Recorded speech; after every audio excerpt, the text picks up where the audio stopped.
요즘 애들은 글러먹었다는 말은 우리에게 아주 익숙하지만 나이 든 사람은 글러먹었다는 표현은 왠지 충격적으로 들립니다. 이는 어른이 반드시 현명해서라기보다는 어른을 지적하거나 의견을 내기 힘든 위계질서 때문일 것입니다. 이렇게 되다 보니 어린 사람들이 해야 할 일과 하지 말아야 할 일이 많고 조금만 소홀해도 바로 지적받는 경우가 많습니다. 그렇다면 어른들은 어떤 의무를 지고 있을까요? 나이가 들면서 자연스럽게 쌓이는 경험과 지혜 덕분에 어른들은 더 현명해질 수 있지만 그렇다고 해서 모든 어른이 다 현명한 것은 아닙니다. 어른이란 사회에서 더 큰 책임을 지고 있으며 후배나 젊은 사람들에게 긍정적인 영향을 미치는 역할을 해야 합니다. 그러나 그 역할을 잘못 이해하거나 자신의 경험만을 강조하다 보면 꼰대라는 부정적인 이미지로 낙인 찍힐 수 있습니다. 어른다운 어른이 되기 위해서는 무엇을 지켜야 할까요? 후배와 잘 지낼 필요 없다고 고집 부릴 수도 있겠지만 그렇게 단절되어 자기만의 세계에 빠진다면 세상과 동떨어진 꼰대가 될 위험이 큽니다. 손 아래 사람들에게 무시당하고 세상과 단절되고 싶지 않다면 어른들에게도 젊은 사람들을 대하는 데 있어 합당한 의무가 있다는 사실을 받아들여야 합니다. 이에 오늘은 나이가 들면서 나도 모르게 하는 추한 행동 5가지에 대해 이야기해 드리겠습니다. 단풍처럼 곱게 늙어가며 어떠한 일이 있어도 이런 사람은 절대 되지 말아야 합니다. 첫 번째, 자식 자랑. 어른들 사이에서 자식 자랑은 흔한 일입니다. 김 씨는 친구들과의 모임에서 자신의 아들이 유명 대학에 합격했다는 소식을 자랑스럽게 이야기했습니다. 그는 그저 기쁜 마음의 한말이었지만 함께 있던 친구 중 한 명인 박 씨는 자녀가 대학 입시에 실패하여 재수 중이었기 때문에 마음이 무거워졌습니다. 그 후 박 씨는 모임에 나가는 것이 꺼려지게 되었고 친구들과의 관계가 서서히 멀어지게 되었습니다. 이러한 상황은 흔히 발생하는 일입니다. 비슷한 상황은 회사 회식 자리에서도 발생합니다. 이 과장은 동료들에게 자신의 자녀가 대기업에 취직했다며 자랑했습니다. 그러나 그 자리에 있던 동료 중에는 아직 취업 준비 중인 자녀를 둔 부모도 있었고 그들의 표정은 점점 굳어졌습니다. 결국 이 과장은 자신도 모르게 동료들과의 관계에 미세한 균열을 만들게 되었습니다. 또한 많은 사람이 자식이 잘 되었을 때 자랑하고 싶은 마음을 억누르지 못합니다. 자식 없는 사람 앞에서 자기의 자식 잘 낳았다고 눈치 없이 시간 가는 줄 모르고 자랑하지 말아야 합니다. 자녀의 성공을 자랑하고 싶은 마음은 이해할 수 있지만 자랑이 다른 사람에게 상처가 될 수 있다는 점을 항상 염두에 두어야 합니다. 자식 없는 사람 앞에서 자식 자랑을 하거나 혼자가 된 친구들 앞에서 남편 자랑을 하는 것은 상대방의 마음을 헤아리지 못한 행동입니다. 상대방의 상황을 이해하고 공감하는 자세가 필요합니다.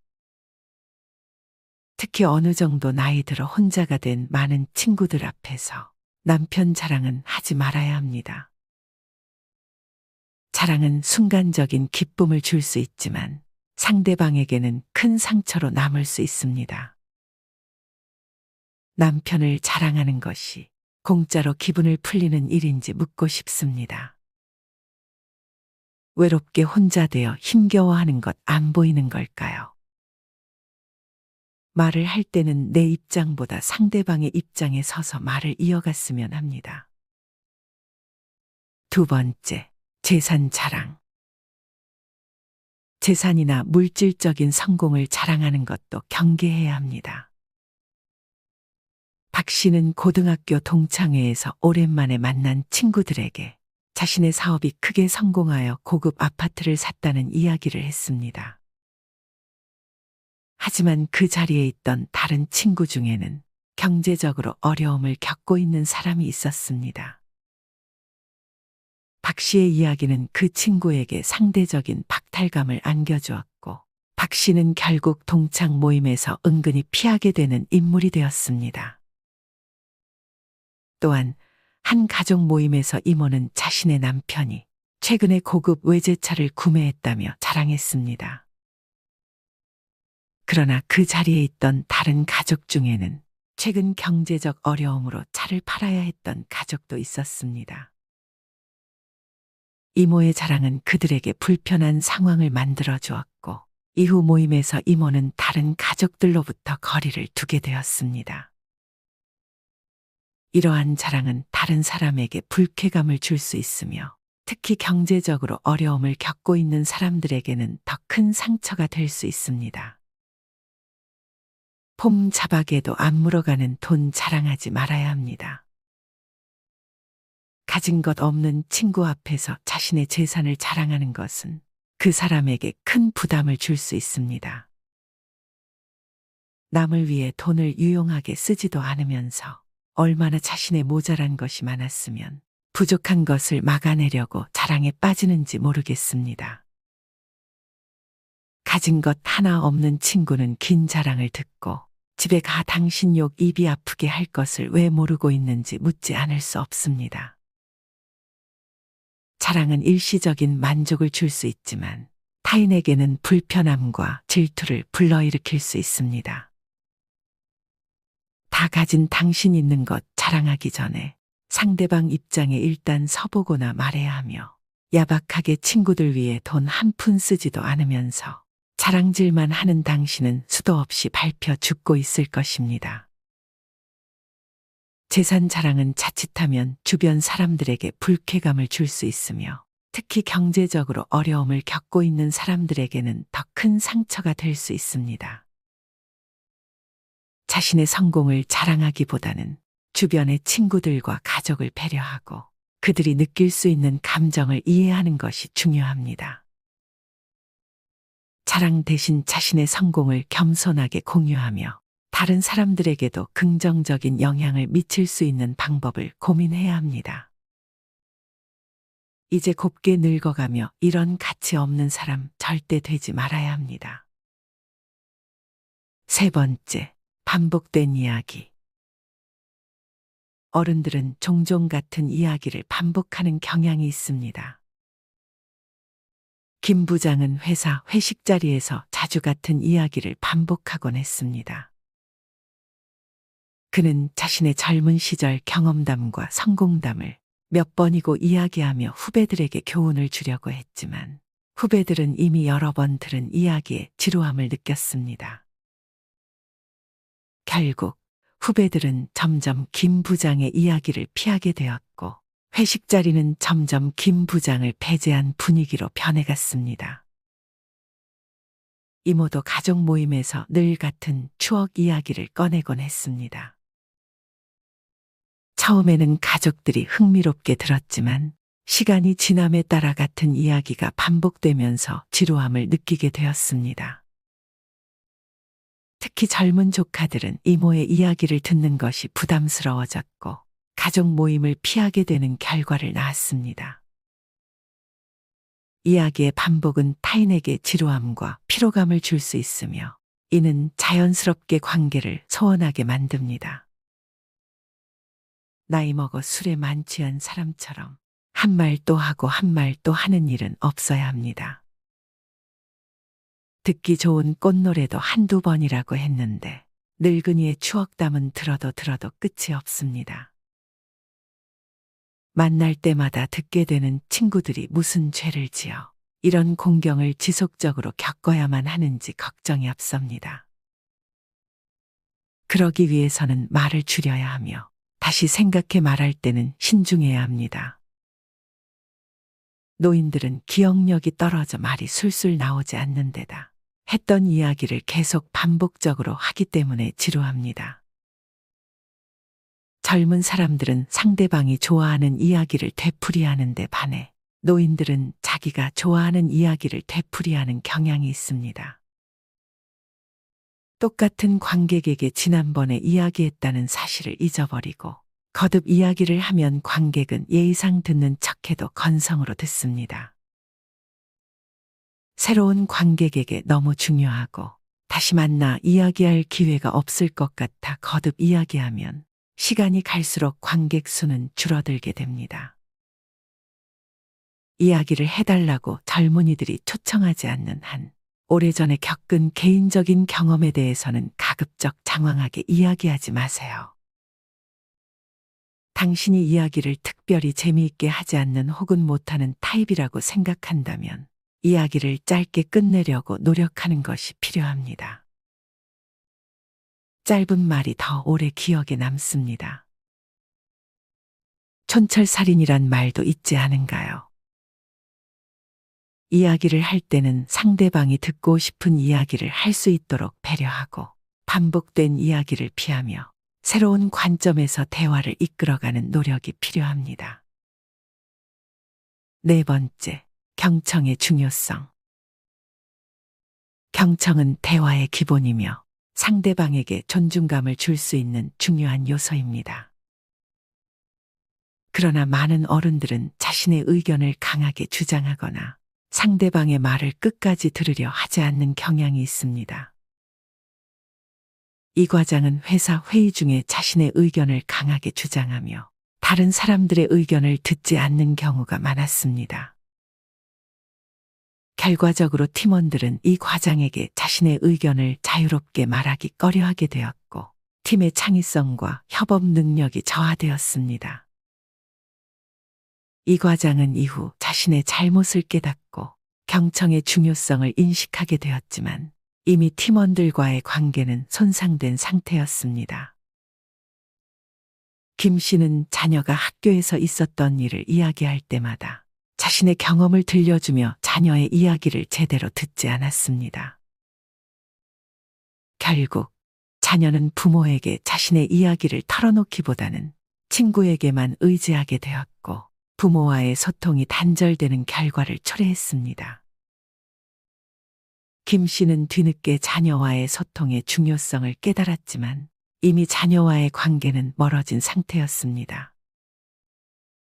노인들은 저마다 삶의 곡절이 있고 그 곡절들을 잘 헤쳐왔기 때문에 어느 정도 자부심이 있습니다. 자신이 꽤 괜찮은 사람이라고 생각하는 것입니다.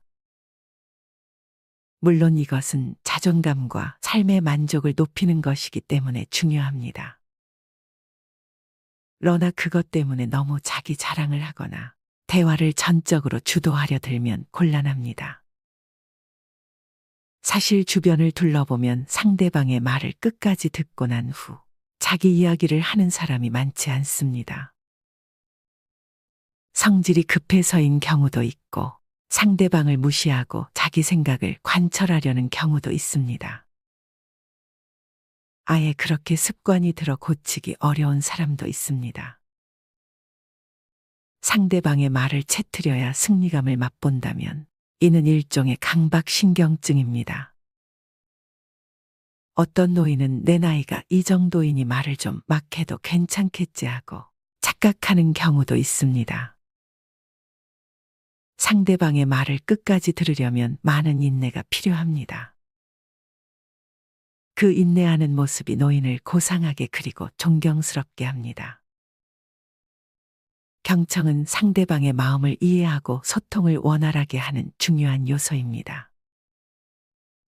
자신의 이야기를 일방적으로 하기보다는 상대방의 이야기를 먼저 듣고 이해하는 것이 중요합니다.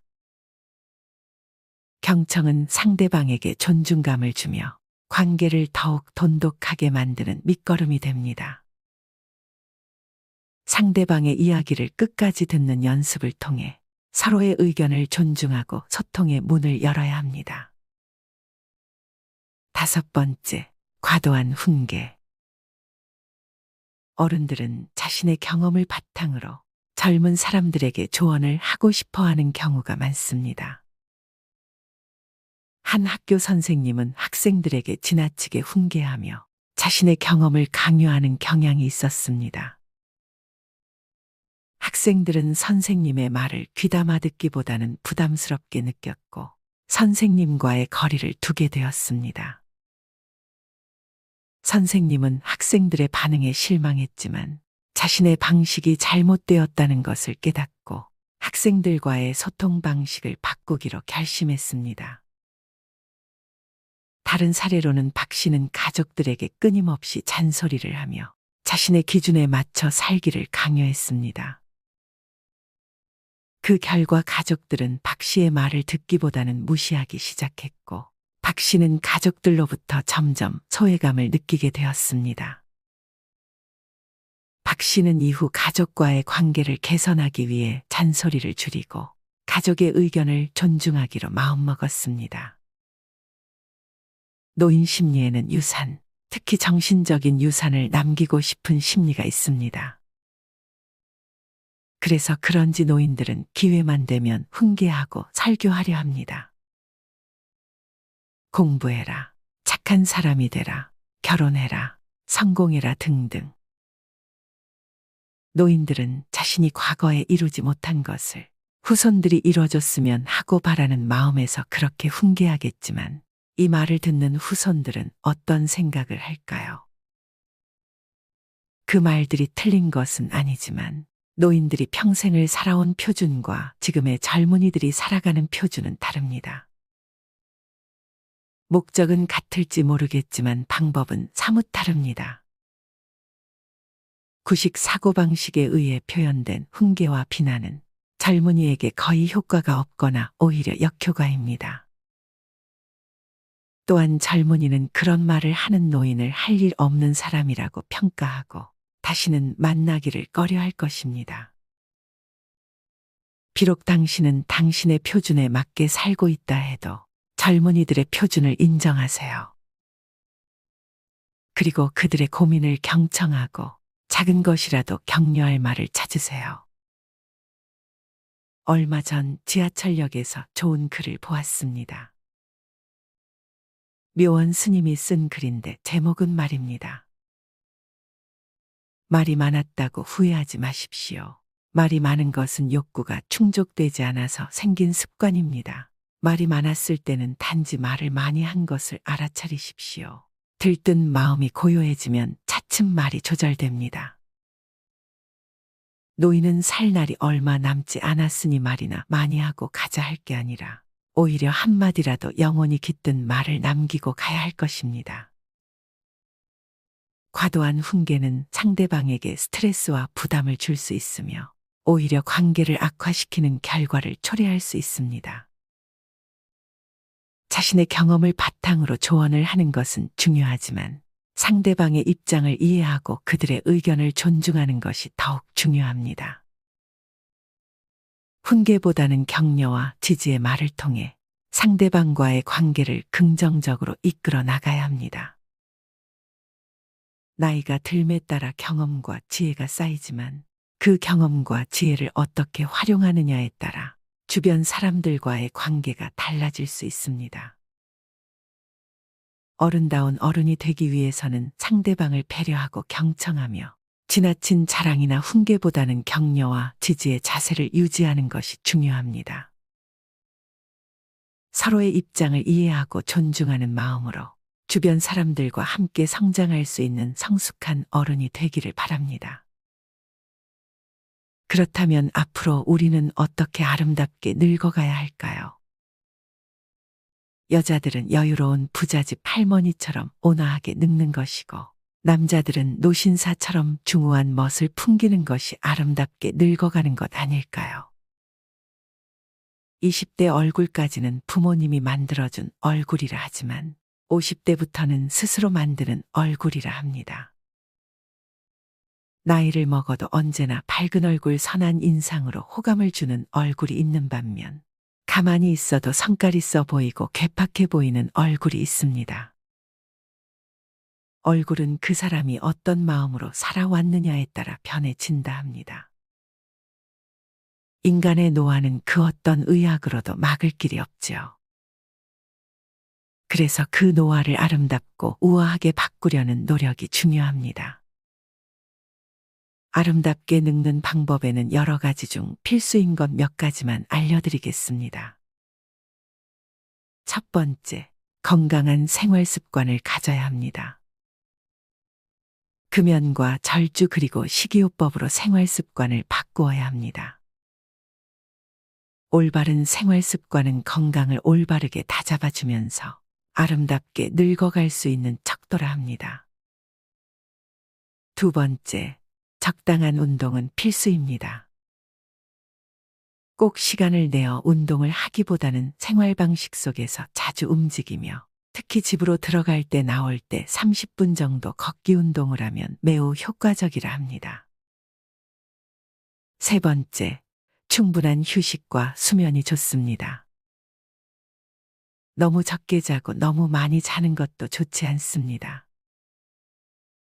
뭐든지 균형적으로 알맞게 하는 것이 매우 좋은 것인데 전문가들은 매일 45분 걷고 20분 정도 낮잠을 자는 것도 건강을 유지하고 아름답게 늙어가는 비결이라 조언하고 있습니다.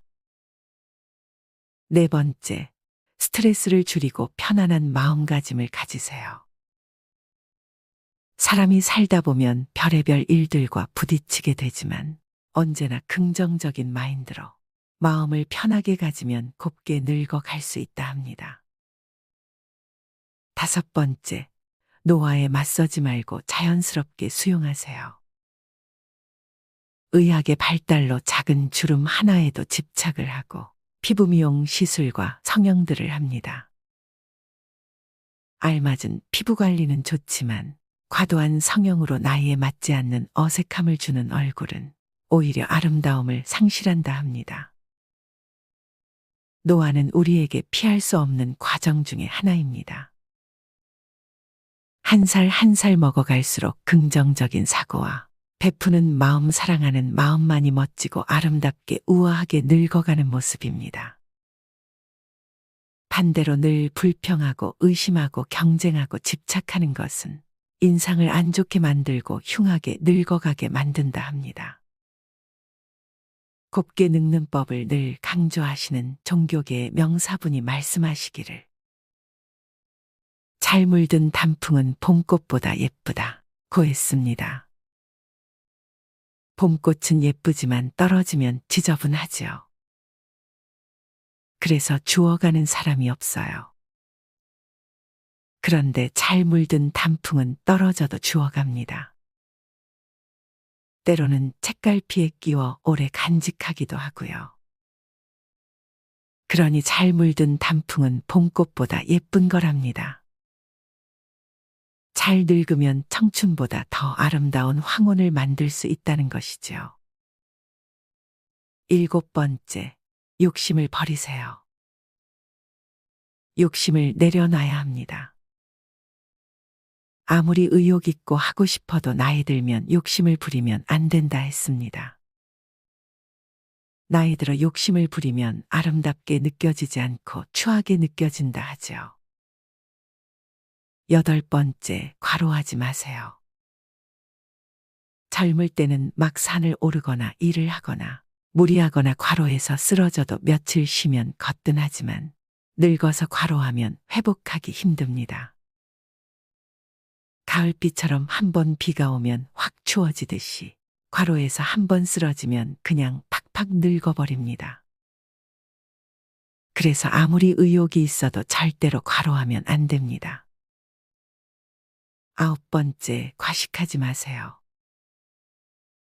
젊을 때는 술을 많이 먹고 취해서 토하고 해도 며칠 있으면 괜찮아지지만 나이 들어서 술을 과하게 먹거나 음식을 과하게 먹으면 건강도 해치고 남이 봐도 취해 보입니다.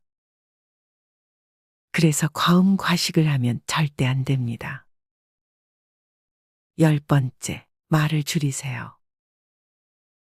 젊은 애들은 제잘제잘 말을 많이 하면 귀엽습니다. 그런데 나이 들어 말을 많이 하면 다들 싫어합니다. 그래서 말을 줄여야 하죠. 특히 잔소리를 안 해야 됩니다. 그런데 나이가 들면 아는 게 많기 때문에 아이고 저러면 안 되는데 저걸 어쩌지 이렇게 걱정이 많아지죠. 그걸 입으로 다 표현하면 젊은 사람들이 싫어하게 됩니다. 11번째, 재산을 자식에게 다 물려주지 마세요.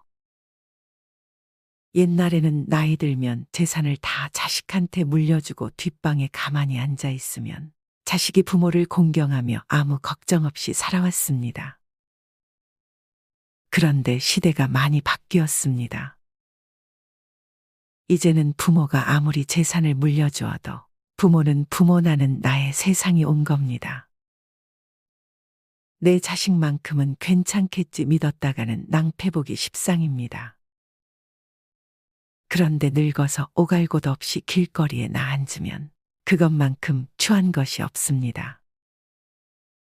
살림을 살고 있는 집은 반드시 남겨두어야 하며 논도 두세 마지기 양식이 될 만큼 남겨야 되고 밭도 한 마지기 정도 채소 갈아 먹을 건 남겨놓아야 합니다. 아무리 죽는 소리를 해도 이것만큼은 반드시 절대로 지켜야 합니다. 그래야 나의 노후를 아름답게 장식할 수 있다 합니다. 그리고 그 외에도 나이 들수록 집과 환경을 모두 깨끗이 해야 합니다. 분기별로 주변을 정리정돈하고 자신에게 필요 없는 물건은 과감히 정리할 줄 알아야 합니다. 귀중품이나 폐물은 유산으로 남기기보다는 살아생전에 선물로 주는 것이 효과적이고 받는 이 또한 고마운 마음이 배가 됩니다. 항상 용모를 단정히 하여 구질구질하다는 소리를 듣지 않아야 합니다. 젊은 시절에는 아무 옷을 입어도 괜찮지만 나이가 들면 비싼 옷을 입어도 좀처럼 태가 나지 않는 법입니다. 그래서 언제나 단정하고 깔끔하게 차려 입어야 합니다. 말하기보다는 듣기를 많이 하세요. 노인의 장황설과 훈수는 모임의 분위기를 망치고 사람들을 지치게 만듭니다. 말 대신 박수를 많이 쳐주는 것이 환영받는 비결입니다. 회의나 모임에 부지런히 참석하세요. 집에만 칩거하며 대외 활동을 기피하면 정신과 육체가 모두 병들 수 있습니다. 동창회나 향후의 옛 직장 동료 모임 등에 빠짐없이 참석하고 될수록 익숙한 모임보다 새로운 사람들과 만나는 이색 모임이 더 좋습니다. 그런데 카페 모임 등 취미활동 모임에 나가면 말없이 솔선수범해야 인정받을 수 있으며 나이 들었다고 대우받으려 하면 기피의 대상이 될 뿐입니다. 언제나 밝고 유쾌한 분위기를 만들고 유지하는 것이 좋습니다. 지혜롭고 활달한 노인은 주변을 활기차게 만듭니다. 짧으면서도 의미 있는 지혜의 언어를 구사하고 독창적인 유머 한 가지를 곁들일 수 있다면 더 바랄 것이 없습니다. 돈이든 일이든 자기 몫을 다해야 합니다. 지갑은 열수록 입은 닫을수록 대접을 받는다 했습니다. 우선 자신이 즐겁고 가족과 아랫사람들로부터는 존경과 환영을 받게 됩니다. 친구들 모임을 비롯하여 어떤 모임이든 마찬가지라 합니다. 포기할 것은 과감하게 포기해야 합니다. 이제껏 내 뜻대로 되지 않은 세상만사와 부부 자식 문제가 어느 날 갑자기 기적처럼 변모할 리가 없습니다. 되지도 않을 일로 속을 끓이느니 차라리 포기하는 것이 심신과 여생을 편안하게 하며 우아하게 늙을 수 있는 비결입니다. 아름답게 늙는다는 것 정말 어려운 숙제입니다. 위에 말씀드린 모든 사항들이 정답일 수는 없으며 다만 참고사항일 뿐이라는 것을 첨언드리며 숙제를 풀 수는 없어도 풀고자 하는 노력만큼은 최선을 다해야 우아하고 아름답게 늙을 수 있습니다. 어여쁘게 물든 단풍은 봄꽃보다 아름답다 했으니까요. 마지막으로 좋은 글 하나 읽어드리며 마무리하겠습니다. 아름답게 늙어가는 길. 처음 가는 길입니다. 한 번도 가본 적이 없는 길입니다. 무엇 하나 처음 가는 길은 없지만 늙어가는 이 길은 몸과 마음도 같지 않고 방향 감각도 매우 서툴기만 합니다. 가면서도 이 길이 맞는지 어리둥절할 때가 많습니다. 때론 두렵고 불안한 마음에 멍하니 창밖만 바라보곤 합니다. 시리도록 외로울 때도 있고 아리도록 그리울 때도 있습니다. 어릴 적 처음 길은 호기심과 희망이 있었고 젊어서의 처음 길은 설렘으로 무서울 게 없었는데 처음 늙어가는 이 길은 너무나 두렵기만 합니다. 여정길의 친구가 그리웁기도 하고 때로는 말벗이라도 할 친구를 그리워하는 노역에 뛰는 가슴으로 두리번 찾아보기도 합니다. 앞길이 뒷길보다 짧다는 걸 알기에 한 발 한 발 아주 더디게 걸으면서 생각해 봅니다. 발자국 뒤에 새겨지는 뒷모습만은 노을처럼 아름답기를 소망하면서 황혼길을 천천히 걸어갑니다. 꽃보다 곱다는 단풍처럼 해돋이 못지않은 저녁 노을처럼 아름답게 걸어가고 싶습니다.